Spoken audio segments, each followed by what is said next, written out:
इलाकों में, अब पुंछ के इलाके में लगातार जो है वो ड्रोन देखे गए हैं जो पाकिस्तान की तरफ से आए हैं, ना बल्कि लाइन ऑफ कंट्रोल के इलाकों में, बल्कि जो आईबी के इलाके हैं वहां भी जो है वो ड्रोन जो देखे गए हैं। उसी के बिना पे जो है जो कई जगह तलाशी अभियान भी चलाए गए हैं, और जो जिसके चलते जो है ये जो स्ट्रेटजी है, किस तरह से जो चैलेंजेस हैं, जो चुनौतियां सिक्योरिटी फोर्सेस के सामने हैं, उसको देखते हुए किस तरह से यहाँ पे आतंकवादियों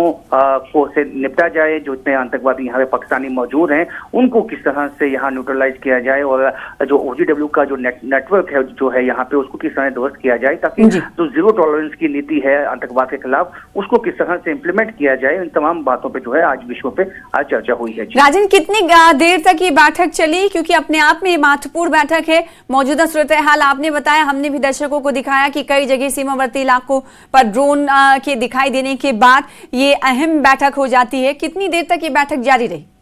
जी देखिए, कई घंटों तक चलने वाली है, हालांकि ये धुंध के चलते जो है फ्लाइट लेट पहुंची है, उसके बाद जो है जो मीटिंग शुरू हुई है, कई घंटों तक चलने वाली इस मीटिंग में कई अहम विषयों पे जो है चर्चा हुई है, और यहाँ पे इंटेलिजेंस एजेंसीज की तरफ से भी जो है कई जो इंटेल हैं जो सिक्योरिटी फोर्सेज के पास वो साझा किए गए हैं,